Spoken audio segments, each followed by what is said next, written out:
Unboxing video ആയിട്ടാണ് വന്നേക്കുന്നത്.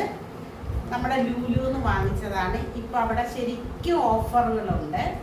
ഇത് നമ്മൾ സാധനം വാങ്ങിക്കുന്നതിൻ്റെ കൂട്ടത്തിൽ ഓരോ കൂപ്പൺസ് കിട്ടും. ഏകദേശം 4000 രൂപയ്ക്ക് അകത്തുള്ള ഒരു സാധനം ഷെഫ് ലൈൻ്റെ സാധനമാണ്. അത് നമുക്ക് 1199 രൂപയ്ക്ക് നമുക്ക് കിട്ടി. ഇതിപ്പോൾ എന്താണെന്ന് വെച്ചാൽ ഒരു ബിരിയാണി ഉണ്ടാക്കാവുന്ന ഒരു പോട്ടാണ്. ബിരിയാണി ചെമ്പെന്നൊക്കെ പറയത്തില്ലേ, അതാണ്. അത് 10 ലിറ്ററുണ്ട്. അപ്പം ഞാൻ അൺബോക്സ് ചെയ്യുവാണ്. അത് നിങ്ങളെ ഒന്ന് കാണിച്ചു തരാം. എന്നിട്ട് ഇതിനകത്ത് ഞാൻ വെറുതെ ഇന്നൊരു പ്ലാനും ഇല്ല, ചോറും ബാക്കിയൊക്കെ ഉണ്ട്. പക്ഷേ ഞാൻ വിചാരിച്ച് ഇത് നമുക്ക് ഇന്നൊന്ന് അൺബോക്സ് ചെയ്തിട്ട് ഇന്ന് എൻ്റെ ജീവിതത്തിൽ ഞാൻ വെച്ചിട്ടില്ല വറ്റിച്ച് വെച്ച് ചോറ്, അതായത് ബിരിയാണി ചോറ് വറ്റിച്ച് വെക്കത്തില്ലേ, അങ്ങനെ ഞാൻ ചെയ്തിട്ടേ ഇല്ല ഇന്ന് വരെ. അപ്പം ഇതിൻ്റെ ലിഡാണ് കണ്ടോ, ഗ്ലാസ്സിൽ വളരെ വലുതല്ലേ. അപ്പോൾ ഞാൻ അങ്ങനെ ഒരു ബിരിയാണി ഇന്ന് ഇതിനകത്ത് തന്നെ ഉണ്ട്. പക്ഷെ ഇത് വലുതാണ്, ഞങ്ങൾക്ക് 2 പേർക്കും കൂടെ മാത്രം വെക്കാം. കണ്ടോ, ഇതാണ് ഇതിനകത്ത് ഗ്രാനൈറ്റിൻ്റെ കോട്ടിങ്ങാണ്. ഇതിനകത്ത് എഴുതിയേക്കുന്നത് 5 കോട്ടിങ് ഉണ്ടെന്നാണ് ഇതിനകത്ത് എഴുതിയേക്കുന്നത്. അപ്പോൾ പിന്നെ നിങ്ങൾക്ക് അറിയാമല്ലോ, ഇങ്ങനെയൊക്കെയുള്ള പാത്രങ്ങൾ നമ്മൾ എപ്പോഴും ഉപയോഗിക്കുമ്പം തടിത്തവിയോ അങ്ങനെയുള്ളത് വെച്ചേ ഉപയോഗിക്കാവൂ. സ്റ്റീൽ ഒന്നും ഉപയോഗിക്കുന്നത്. അതാണ്ട് 5 ലെയർ ഡ്യൂറബിൾ ഗ്രാനൈറ്റ് കോട്ടിങ്, അങ്ങനെയാണ് ഇതിനകത്ത് എഴുതിയേക്കുന്നത്. 10 ലിറ്ററിൻ്റെയാണ്. ബിരിയാണി പോട്ടാണ്, 10 ലിറ്റർ. അപ്പോൾ സൂപ്പർ സാധനം ആയിരിക്കുമെന്ന് വിശ്വസിക്കുന്നു. അപ്പം ഞാൻ അത് ഉണ്ടാക്കാൻ പോകുന്നു. കണ്ടല്ലേ, അൺബോക്സ് ചെയ്ത് ഷെഫ് ലൈൻ്റെ സാധനമാണ്. അപ്പം നമുക്ക് വീഡിയോയിലോട്ട് പോകാം. ഇതിൻ്റെ വിലയെന്ന് പറയുന്നതേ 4000 രൂപയ്ക്കകത്തില്ല, 3050 രൂപയാണ്. അപ്പം ആ 3050 രൂപയുടേത് നമ്മൾ 1190, മീൻസ് 1200 രൂപയ്ക്കാണ് നമ്മൾ വാങ്ങിച്ചത്. ഇത് വാങ്ങിച്ചിട്ട് കുറച്ച് സാധനങ്ങളും കൂടെ ഞങ്ങൾ വാങ്ങിച്ചപ്പോൾ വീണ്ടും ഇതിൻ്റെ ഒരു കൂപ്പൺ കിട്ടി. അപ്പം അങ്ങനെ എന്തായാലും ലുലുക്കാർ ഒരുപാട് പ്രൊമോഷൻ ചെയ്യുന്നുണ്ട് ഇതിന്. ഓക്കെ, ഇതിനകത്ത് ഞാൻ പറഞ്ഞല്ലേ, ഒത്തിരി 10 ലിറ്റർ ഒത്തിരി ആൾക്കാർക്ക് വെക്കാവുന്ന ഒരു സംഭവമാണ്. പക്ഷെ ഞാൻ ഇന്നൊന്ന് ഉദ്ഘാടിക്കാമെന്ന് വിചാരിച്ചു. അപ്പം നമുക്ക് ഗ്യാസ് ഓണാക്കി കൊടുക്കാം. ഗ്യാസ് ഓണാക്കി കൊടുത്തിട്ടുണ്ട്. പുതിയ പാത്രം ആയതുകൊണ്ട് ഒന്ന് കഴുകി വൃത്തിയാക്കിയതിന് ശേഷം മാത്രമേ എന്തെങ്കിലും ഉണ്ടാക്കാവുള്ളൂ. നമുക്കിതിനകത്ത് ഇപ്പം ചെയ്യാൻ പോകുന്നത് കുറച്ച് നെയ്യ് ഒഴിച്ചു കൊടുക്കാം. ലേശം ഒരു നുള്ള നെയ്യ് കേട്ടോ.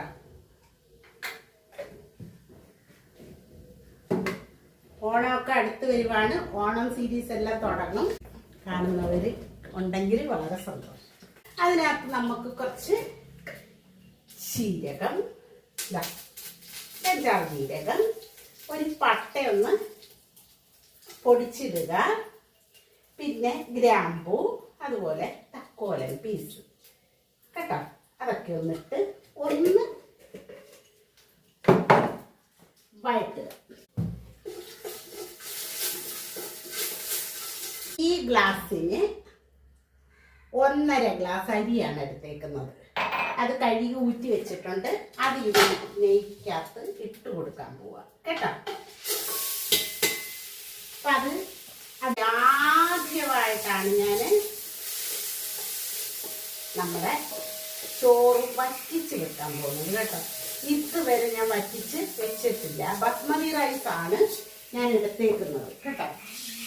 അപ്പം 1 ഗ്ലാസ് അരിയാണെങ്കിൽ 1.5 ഗ്ലാസ് വെള്ളം വെക്കണം. 1 ഗ്ലാസ് അരിയാണെങ്കിൽ 1.5 ഗ്ലാസ്. അപ്പം നമ്മൾ ഇവിടെ 1.5 ഗ്ലാസ് ആണെങ്കിൽ എന്ത് ചെയ്യും, 3/4 ഗ്ലാസ് വെള്ളവും കൂടെ നമ്മൾ ചേർക്കണം. അപ്പം 1.5, 2.25 ഗ്ലാസ് വെള്ളം വെക്കണം. നെയ്യൊന്നും ചേർക്കണമെന്നില്ല. അതിനകത്ത് നമുക്ക് ഇട്ടൊന്ന് വഴറ്റിയിട്ട് ഈ സെയിം ഗ്ലാസ്സിലാണ് ഞാൻ വെള്ളം എടുക്കുന്നത്. എങ്കിലേ അതിന്റെ അളവ് കറക്റ്റ് ആവത്തോ. ഗ്ലാസ്സിൽ വെള്ളം എടുക്കുക. ഒരു ഗ്ലാസ്സിന് 1.5 ഗ്ലാസ് വെള്ളം. അപ്പം ഇത് 1, നമ്മൾ 1.5 ആയതുകൊണ്ട് 2.25 ഗ്ലാസ് വെള്ളം ചേർക്കണം. ആദ്യമായിട്ടാണ് ഞാൻ ചെയ്യുന്നത്. ഞാൻ നിങ്ങളുടെ അടുത്ത് പറഞ്ഞിട്ടുണ്ട്. 2.25 ഗ്ലാസ് വെള്ളം വെച്ചിട്ടുണ്ട്. ആദ്യം കുറച്ച് നല്ല ഇതിന്റെ ചെവിട്ടിൽ കിടക്കുകയാണ്. വെറുതെ ഞാനന്ന് ഇതിനകത്ത് വെച്ചതാണ് കേട്ടോ. ഇനി നമുക്ക് ബിരിയാണിയാണ് ഞാൻ ഉണ്ടാക്കുന്നത്. ഇനി നമുക്ക് എന്ത് ചെയ്യണമെന്ന് പറഞ്ഞാൽ ആവശ്യത്തിനുള്ള ഉപ്പും കൂടെ ഒന്ന് ചേർത്ത് കൊടുക്കാം കേട്ടോ. തിളച്ച് കഴിഞ്ഞാൽ തീ മീഡിയത്തിലാണ്. ഇതിനാവശ്യമായ ഉപ്പ് കുറച്ച് നമ്മൾ ഊറ്റുന്നില്ലല്ലേ, വളരെ ശ്രദ്ധിക്കുക. അപ്പം ആ വെള്ളത്തിലുള്ളതും കൂടെ പിടിക്കും. അപ്പം ചോറിന് മാത്രം ഉള്ളതേ ഇടാവുള്ളൂ, വെള്ളത്തിനുള്ളതും കൂടെ ഇടരുത്. Note the point. മറ്റേത് നമ്മൾ വെള്ളത്തിനും കൂടെ ചേർത്തിടും, കാരണം വെള്ളം നമ്മൾ ഊറ്റിക്കളയും. അപ്പം ഇതിരിക്കട്ടെ. ഒന്ന് തിളച്ചാൽ ഞാൻ തീ സിമ്മിലാക്കിയിട്ട് പിന്നെ ചെയ്യുന്നത് സിമ്മിൽ കിടന്ന് വെള്ളം വറ്റി റെഡി ആയിക്കോളും. മാറ്റുവാണ് കേട്ടോ. ഇതിനകത്ത് ഭയങ്കര തീയാണ്. അപ്പം അതുകൊണ്ട് ഈ അടുപ്പിലോട്ടാക്കി വെക്കുകയാണ്. ബാക്കി കാര്യങ്ങൾ ഞാൻ കാണിച്ചു തരണ്ടേ. അപ്പം ഞാൻ പെട്ടെന്ന് ഇത് അടുപ്പിലോട്ട് വെച്ച് ഗ്യാസ് സിമ്മിലാക്കി ഇതങ്ങ് ഓഫാക്കാം.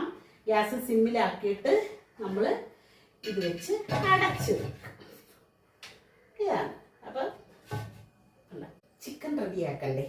ചിക്കൻ നമ്മുടെ ഷവർമ്മ ഇല്ലായിരുന്നോ, ഷവർമ്മയ്ക്കുള്ളത് എടുത്തിട്ട് ബാക്കി ചിക്കൻ ഞാൻ വെച്ചിട്ടുണ്ടായിരുന്നു. ഇത്രയും ചിക്കനുണ്ട്. അപ്പം അത് ഞാൻ കഴുകി വൃത്തിയാക്കി ഒന്ന് സെറ്റ് ചെയ്തെടുക്കട്ടെ കേട്ടോ. നമ്മുടെ ഉള്ളിയൊക്കെ ഒന്ന് അരിഞ്ഞ് വെച്ച് എല്ലാം ഒന്ന് റെഡിയാക്കി വെക്കാം. ഉണ്ടാക്കാനായിട്ട് നമ്മൾ അതിൻ്റെ മസാല ഒക്കെ റെഡിയാക്കണ്ടേ. അപ്പം സവാള എടുത്തിട്ടുണ്ട്. ഒരു 5 ചെറിയ സവാളയാണ് എടുത്തേക്കുന്നത് കേട്ടോ. അപ്പം അത് ഞാൻ നീളത്തിൽ അരിഞ്ഞ് വെച്ചിട്ടുണ്ട്. എണ്ണ ഒഴിച്ച് വെളിച്ചെണ്ണയിൽ തന്നെയാണ് ഞാൻ ഉണ്ടാക്കുന്നത് കേട്ടോ. എണ്ണ ഒഴിച്ചിട്ടുണ്ട്. ഒരു തക്കാളി ഞാൻ കഴുകി എടുത്തതായിരുന്നു, പിന്നെ ഞാൻ മാറ്റി വെച്ചു. അപ്പം ഇത് എനിക്ക് ഇതിനകത്തൂടെ കാണാം. അതാണ് അതിൻ്റെ ഒരു പ്രത്യേകത. കിടക്കട്ടെ. അപ്പം ഇത് നമുക്ക് പെട്ടെന്ന് ഇപ്പോഴാണ് ഞാൻ തട്ടിക്കൂട്ട് ബിരിയാണി എന്നൊക്കെ പറയത്തില്ലേ, വടവടാന്ന് നമുക്ക് റെഡിയാക്കി എടുക്കാം. അപ്പം ഇതൊന്നാവട്ടെ. ഇത് നന്നായിട്ട് നല്ല വഴകണം. അതാണ് ബിരിയാണിയുടെ ടേസ്റ്റ് കൂട്ടുന്നത് കേട്ടോ. ഇനി നമുക്ക്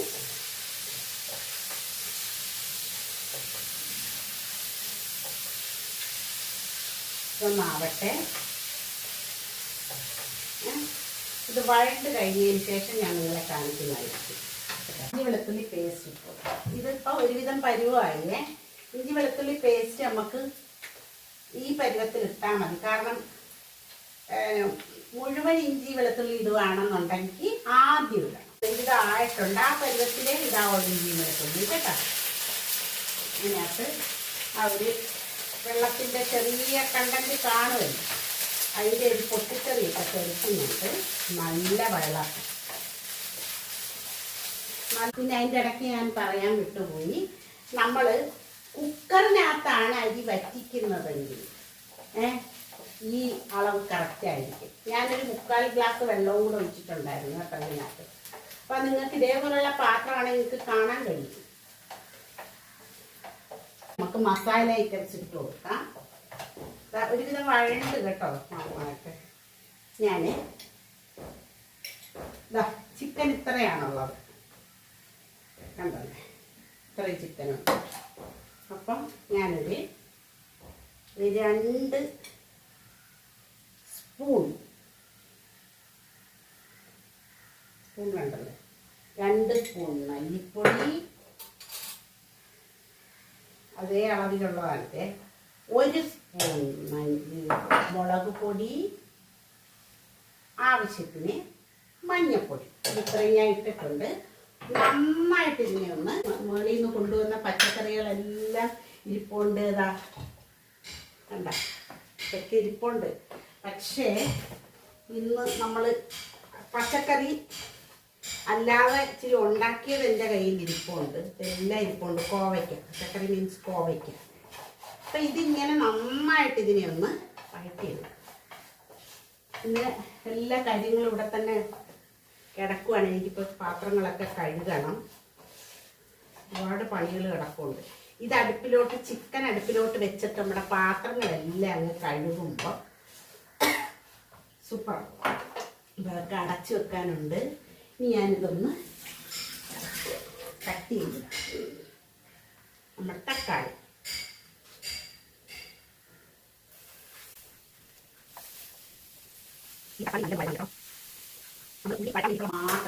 ഇത് നമ്മുടെ വറ്റിയിട്ടുണ്ട് കേട്ടോ. ചോറ് വറ്റിയിട്ടുണ്ട്. അപ്പൊ അതവിടെ ഇരിക്കട്ടെ. തീ ഓഫാക്കുക. വറ്റി വെന്തിട്ടുണ്ട്. അരിയും വെന്തിട്ടുണ്ട്. ഓഫാക്കുക. അവിടെ ഇരിക്കട്ടെ. ഇത് നല്ല പോലെ ഒന്ന് വഴളാണ്. നമ്മുടെ മസാല ഈ പരുവായിട്ടുണ്ട്. ഇതിനകത്ത് മസാല, അതായത് ഗരം മസാല ഒന്നും ഇതുവരെ ചേർത്തിട്ടില്ല കേട്ടോ. അപ്പം നമ്മുടെ അതായത് ടൊമാറ്റോ ഒക്കെ നല്ലതായിട്ടുണ്ട്. കുറച്ച് വെള്ളം ഞാൻ വെച്ചിട്ടുണ്ട് തിളപ്പിക്കാനേ. കഴിഞ്ഞു. ഇനി നമുക്ക് ചിക്കൻ ഇട്ട് കൊടുക്കാം.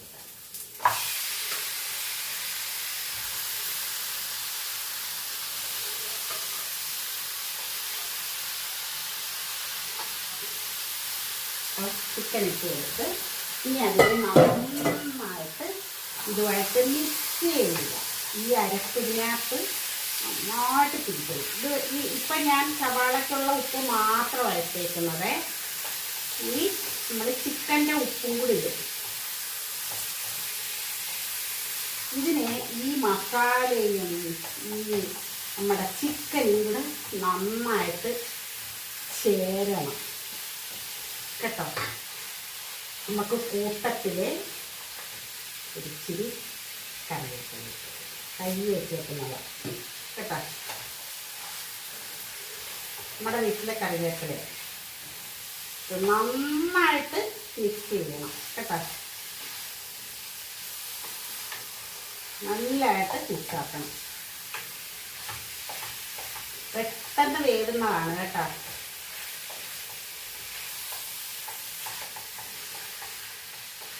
ഇത് നന്നായിട്ട് മിക്സ് ആയിട്ടുണ്ട്.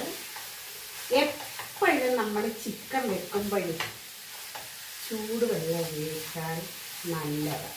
പച്ചവെള്ളം ഒഴിക്കുന്നതിനേക്കാൾ നല്ലതാണ് ചൂടുവെള്ളം ഒഴിച്ച് ഇതിനകത്ത് ഒഴിക്കുന്ന ഗ്രേവിക്ക് വരും.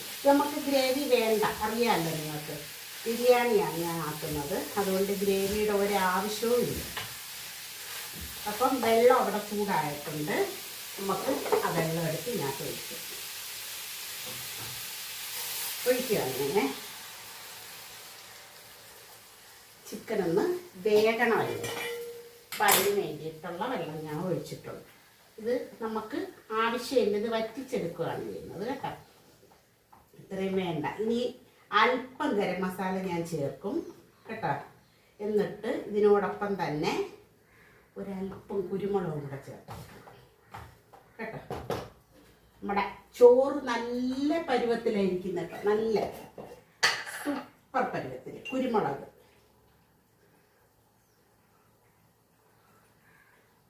ചേർത്തു. ഗരം മസാല ഇതുവരെ ചേർത്തിട്ടില്ല. കുറച്ച് ഗരം മസാലയും കൂടെ ചേർത്തേക്കാം. കുറച്ച് ചേർക്കാം, നമുക്ക് പിന്നീടും ചേർക്കണം. ഇതിൽ അല്പം മാത്രം നമുക്ക് ചേർക്കാം. ഇത് നന്നായിട്ട് അതിനെ ഒന്ന് റെഡിയാക്കി എടുക്കാം. ഇതിവിടെ ഇരിക്കട്ടെ. അപ്പം ഇത് നമുക്കൊന്ന് ഇളക്കി കൊടുക്കാം. അല്പം ഉപ്പ്, ചിക്കനുള്ള ഉപ്പ് നമ്മൾ ഇട്ടിട്ടില്ലല്ലോ, കുറച്ചിടാം, പിന്നെ ബാക്കി കറക്റ്റ് ആയില്ലെങ്കിൽ പിന്നെ ബാക്കി. ഇനിയിപ്പോൾ ഒന്ന് റെഡിയായാൽ മാത്രം മതി നമ്മുടെ ബിരിയാണി റെഡി. വേറെ ഒന്നും അധികം ഒന്നും ഇടുന്നില്ല. മുന്തിരിങ്ങ അണ്ടിപ്പരിപ്പൊക്കെ ഇടുന്നുണ്ട്, ഇരിപ്പുണ്ട്.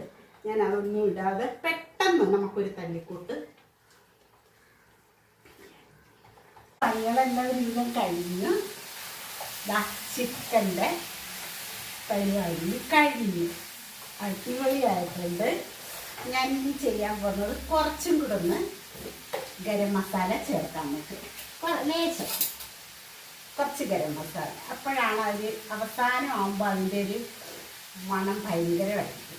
നമ്മൾ തന്നെ പൊടിച്ചുണ്ടാക്കിയ ഗരം മസാല ഞാൻ അങ്ങനെ വെച്ചു. ഗരം മസാല വെച്ചു. അധികം വന്ന് ബാക്കി വന്നിട്ടുള്ള നമുക്ക് നമ്മുടെ കറിവേപ്പില ഇട്ട് കൊടുത്ത് ഇനി ഒരു കാര്യം കൂടെ ചേർക്കാനുണ്ട്. നമ്മുടെ മല്ലിയില അതൊന്ന് ഒരു നുള്ളും കൂടെ ഒന്ന് ആവാനുണ്ട്. ഞാനിത് കാണിച്ചു തരാം നിങ്ങൾ എങ്ങനെ ഇരിക്കുന്നത്.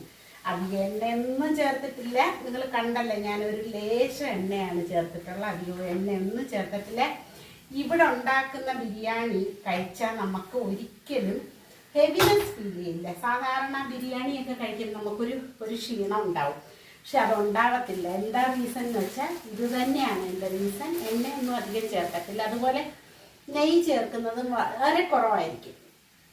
ഇനി ഞാൻ പിന്നെ നമ്മൾ വറ്റിച്ച് വെക്കുന്നതിൻ്റെ ആ ഒരു ഇത് മാത്രമേ ഉള്ളൂ. അപ്പം നമുക്ക് കുറച്ച് മല്ലിയിലയും കൂടെ ഇട്ട് കൊടുക്കാം അതിനകത്ത്. ബാക്കി പണി എല്ലാം കഴിഞ്ഞ് കേട്ടോ. നന്നായിട്ട് നല്ല കാണാനും ഭംഗിയാണിത്. എന്നിട്ട് ഇതെടുത്ത് നമ്മളങ്ങ് തട്ടും അതിനകത്ത്. അത്രയേ ഉള്ളൂ. നമുക്ക് മല്ലിയിലൊന്ന് പീസാക്കി കുഞ്ഞു പീസസായിട്ട് കത്രിക വെച്ച് ഇങ്ങനെ കട്ട് ചെയ്തിടാമെങ്കിൽ നന്നായിട്ട് നമുക്ക് ചെറിയ പീസസായിട്ട് കട്ട് ചെയ്തിടാൻ പറ്റും. അപ്പോൾ നമ്മുടെ പരിപാടി തീർന്നെന്ത് പെട്ടെന്ന് ഒരു ബിരിയാണി ഉണ്ടാക്കിയെന്നൊക്കെ വളരെ സ്പീഡിൽ ഉണ്ടാക്കാം കേട്ടോ. ഞാൻ കാണിച്ചു തരട്ടെ നിങ്ങളെ ഇതെങ്ങനെ ഇരിക്കുന്നു. കണ്ടല്ലോ, ഈ പരുവമാണ് ചിക്കൻ്റെ പരുവം. ഇനി അരി നിങ്ങൾക്ക് കാണണ്ടേ?